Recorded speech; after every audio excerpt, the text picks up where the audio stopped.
நம்ம சேனல்ல பயோகிராஃபிலாம் பார்க்குறோம். அந்த வகையில இன்னைக்கு யாரோட பயோகிராஃபின்னு எல்லாத்தையும் வச்சு கெஸ் பண்ணியிருப்பீங்க. ஆமாங்க. மஞ்சரிய பத்தி தான் எல்லாரும் இந்த வீடியோல பார்க்க போறோம்.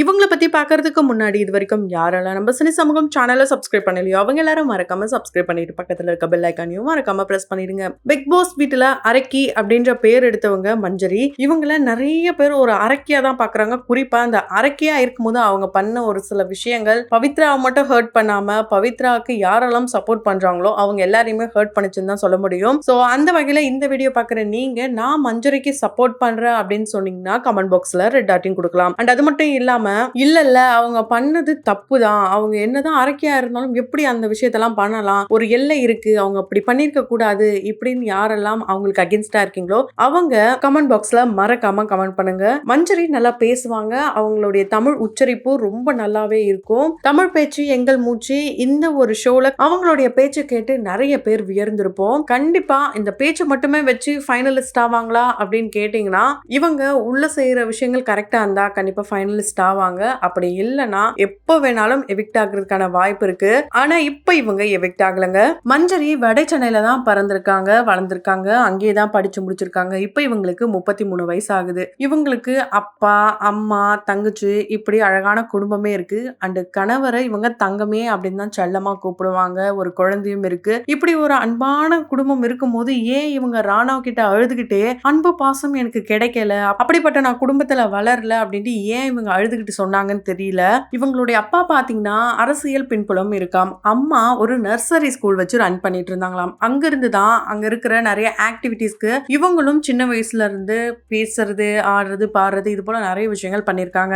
அந்த வகையில 5th ஸ்டாண்டர்ட் படிக்கிறதுக்கு முன்னாடில இருந்தே இவங்க மேடை பேச்செல்லாம் பேசுவாங்களாம். குறிப்பா இந்த பேச்சு எங்க இருந்து ஆரம்பிச்சிருக்குன்னு பாத்தீங்கன்னா அவங்க இருந்த ஏரியால நிறைய நற்பணி மன்றங்கள் இருக்குமாம். அந்த அசோசியேஷன்ல இலக்கிய மன்றங்கள் அந்த பேச்சு போட்டி வரும்போது ஒவ்வொரு இடத்துக்கும் இங்க ஒவ்வொரு ஞாயிற்றுக்கிழமையும் இவங்க போவாங்களாம். அந்த வகையில மாசந்தோறும் இவங்க ஞாயிற்றுக்கிழமை ஆனாலே போதுமா அங்க போயிட்டு ஒவ்வொரு டாபிக்ல இவங்க அப்பா அம்மா தங்கை கூட எல்லாம் போயிட்டு பேசுவாங்களாம். அந்த பேச்சுகள் பார்த்து என்னதான் இவங்களுக்கு பாசிட்டிவான விஷயங்கள் சின்ன வயசுல இருந்து வந்தாலும், அதாவது நல்லா பேசுற நீ பெரிய ஆளா வருவ அப்படின்னு யாரெல்லாம் சொன்னாங்களோ அவங்க இவங்க வளர வளர நீ என்ன இப்படி இருக்க, நீ எதுக்கு இப்படி எல்லாம் பேசுற, அண்ட் நீ ஒரு பொண்ணு, நீ எப்படி இப்படி எல்லாம் பேச முடியுமா, பெண்ணியன்ட்டு நீ இந்த மாதிரியான விஷயங்கள் எல்லாம் பண்றியா, இது போலலாம் இவங்களுக்கு பத்தி நிறைய கமெண்ட்ஸ்லாம் வந்துதான். அண்ட் இவங்களுக்கு எதிராக நிறைய விஷயங்கள் அப்பவே இவங்களை சுத்தி நடந்திருக்கு. ஆனா அது எல்லாத்தையுமே உடைச்சு எரிஞ்சுதான் இவங்க இந்த இண்டஸ்ட்ரிக்குள்ள வந்திருக்காங்கன்னே சொல்லலாம். இவங்களுடைய செகண்ட் இன்னிங்ஸ் தான் இந்த தமிழ் பேச்சு எங்கள் மூச்சு.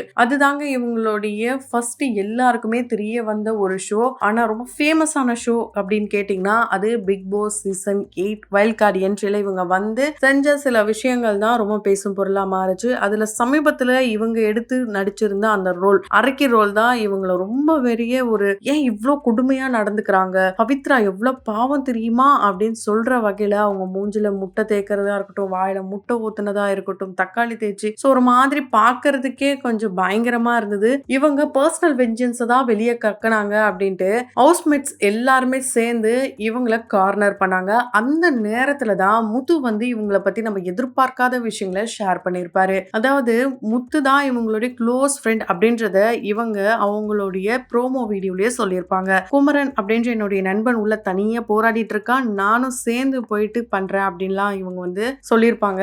யாருடா அந்த குமரன் அப்படின்னு பார்க்கும் போது முத்து குமரனை தான் இவங்க வெளியில இருந்தே குமரன் சொல்லியிருக்காங்க. அதுக்கப்புறம் முத்து குமரன் இவங்களை பத்தி சொல்லும் போது நான் இந்த பிக் பாஸ் வீட்டுக்குள்ள வரதுக்கு 3 பேர்கிட்ட சொல்லிட்டு வந்தேன். அந்த 3 பேர் யாருன்னா ஒன்னு என்னோட ஃப்ரெண்ட்ஸ், என்னோட ஃபேமிலி அண்ட் என்னுடைய இன்னொரு ஃப்ரெண்டு வந்து மஞ்சரி தான். அவங்க இந்த பிக் பாஸ் வீட்டுக்குள்ள வருவாங்கன்னு கண்டிப்பா எனக்கு தெரியவே தெரியாது. இருந்தாலும் அவங்க கிட்ட சொல்லிட்டு வந்தேன். இங்க நிறைய பேர் வந்து அவங்க கூட சேர்ந்து டிராவல் பண்ண மாட்டேன், இவங்க வந்து ரொம்ப ஒரு மோசமான பர்சன் அப்படின்னு சொல்றீங்க. ஆனா அவங்களுடைய ஒரு பாசிட்டிவான பர்சன் அப்படின்றது எனக்கு மட்டும் தான் தெரியும். நான் ஆல்ரெடி ஒரு ஷோல அவங்க கூட சேர்ந்து ஒர்க் பண்ணிருக்கேன். அப்படி இருக்கும்போது அவங்க கூட அதாவது நான் ஒருத்தங்க ஜெயிக்கிறாங்கன்னா அந்த ஜெயிக்கிறத பார்த்து எந்த அளவுக்கு பெருமைப்படுறது சந்தோஷப்படுறதுன்ட்டு அவங்க கிட்ட தான் நான் கத்துக்கிட்டேன். ஏன்னா எல்லாருடைய வெற்றியும் அவங்க பார்த்து கொண்டாடுவாங்க. அப்படிப்பட்ட ஒரு பர்சனே இங்க எல்லாரும் இப்படி பண்றது என்னால ஏத்துக்க முடியல. கண்டிப்பா நான் இந்த பிக் பாஸ் வீட்ட விட்டு வெளிய போனேன்னா, டிராவல் பண்ற ஒரு பெர்சன் நான் மஞ்சரியை தான் சொல்லுவேன்ட்டு முத்துக்குமரன் சொல்லியிருப்பாரு.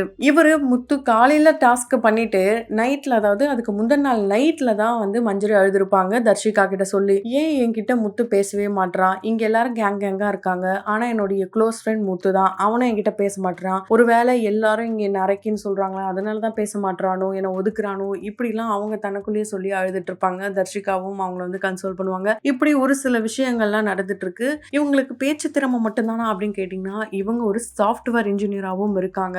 இவங்க வந்து ஒரு கம்ஃபர்ட் ஜோன்ல போயிட்டதாக இவங்க நினைச்சிருக்காங்க. ஐடில எவ்வளவு நாள் தான் வந்து வேலை செய்ய முடியும், நம்ம இப்படியே இருந்தா எப்படி அப்படிலாம் நினைச்சுதான் இவங்க என்னதான் இன்ஜினியரிங் முடிச்சு நியூஸ் ஆங்கரா வேலை பார்த்துட்டு இருந்த சமயத்துல ஒரு கெரியர்ல பிரேக் எடுக்கிறாங்க. அந்த பிரேக்குக்கு அப்புறம் தான் இவங்க சாஃப்ட்வேர் இன்ஜினியரா மாறுறாங்க. இப்படி சாஃப்ட்வேர்ல ஒர்க் பண்ணிக்கிட்டே இருக்கும் போதுதான் அங்கேயும் இவங்களுக்குள்ள நம்ம ஏன் இப்படி இருக்கோம், நம்மளுடைய ஜோன் இது கிடையாது, நம்ம வந்து பேச்சுல சாதிக்கணும், நம்ம பேசுற ஒரு சில விஷயங்கள் மற்றவங்களுக்கு யூஸ்ஃபுல்லா இருக்குன்னா அதை நம்ம பண்ணணும் அப்படின்னு சொல்லி தான் இவங்க தமிழ் பேச்சங்கள் மூச்சிலேயே வந்திருக்காங்க. ஆடிஷன் போயிருக்காங்க, டாப் 6ல வந்திருக்காங்க. அதுக்கப்புறம் இவங்க எடுத்து பேசுற ஒவ்வொரு தலைப்புமே ஒரு பேசும் பொருளா மாறுச்சுன்னு சொல்லலாம். குறிப்பா சீதைக்கு ஆப்போசிட்ல மண்டூதிரி அப்படின்ற ரோல் எடுத்து பேசியிருப்பாங்க. அந்த ரோலை அவங்க இப்ப இருக்க இந்த ஒரு ஜெனரேஷனுக்கு ஏத்த மாதிரி பெண்கள் இப்படி இருந்தா நல்லா இருக்கும்ன்றதுக்கு ஏத்த மாதிரி அவங்க பேசியிருப்பாங்க.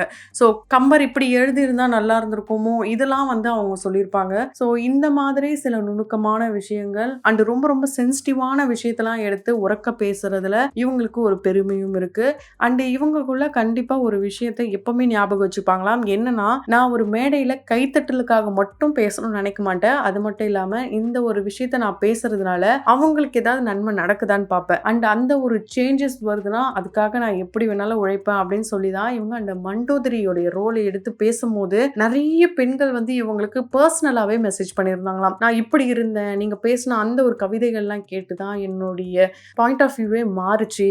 நான் கண்டிப்பா என்னுடைய லைஃப்ல அடுத்த லெவலுக்கு போகணும்னு நினைக்கிறேன், ஒரே ஸ்டெப்ல இருக்கணும்னு நினைக்க மாட்டேன்ட்டு நிறைய பர்சனல் மெசேஜஸ்லாம் வந்துதான். அண்ட் இவங்க பேசுற விஷயங்களை தெளிவா பேசணும்னு நினைப்பாங்களாம். நம்ம இப்படி பொதுவா ஒரு விஷயத்த சொல்லிட்டு போகும்போது பாக்குறவங்க, அதாவது பாக்குறவங்க கேட்கறவங்க அவங்களுக்கு ஏத்த மாதிரி அதை அசியூம் பண்ணவே கூடாது. நான் இதை தான் சொல்லியிருக்கேன் அப்படின்ற ஒரு பாயிண்ட்டை கரெக்டா அவங்களுக்கு போய் கொண்டு சேர்க்கறதுல நான் தெளிவா இருப்பேன் அப்படின்றத அவங்க நிறைய இடங்கள்ல ப்ரூவ் பண்ணியிருக்காங்க. ஏன்னா அவங்க இந்த பிக் பாஸ் வீட்டுக்குள்ள இருக்கும்போது கூட அவங்க சொல்ற ஒரு விஷயங்கள் என்னன்னா, இது சரி, இது தப்பு, இதை ஏன் இப்படி பண்ணுங்க அப்படின்னு தான் கேட்பாங்க. அந்த மாதிரி தான் இவங்களுடைய கேப்டன்ஷிப். இதுலயும் பாத்தீங்கன்னா நிறைய கான்ட்ரவர்சி. ஆனா ஜெஃப்ரி வந்து அந்த டேக் கொடுத்தப்போ என்ன சொல்லியிருப்பாருன்னா, ஏன் நீங்க எல்லாருமே கரெக்டா இருக்கீங்களா, ஒருத்தர் ஒரு மிஸ்டேக் பண்றாங்கன்னா அதையே எல்லாரும் ஃபாலோ பண்றீங்க, ஏன் அப்படி பண்றீங்க, அவங்களுக்கு ஒரு வாய்ப்பு கொடுங்க. டேக் இருந்ததுனால இப்ப டேக பத்தி பேசுறீங்க, இல்லைன்னா என்ன பண்ணிருப்பீங்க, அதனால எல்லாரும் அவங்களுக்கு ஒரு வாய்ப்பை கொடுங்க. கண்டிப்பா இந்த வாய்ப்பை எப்படி பயன்படுத்துறாங்க இல்லைன்றத நம்ம வெயிட் பண்ணி பார்க்கலாம் அப்படின்னு சொல்லும் போது அந்த இடத்துல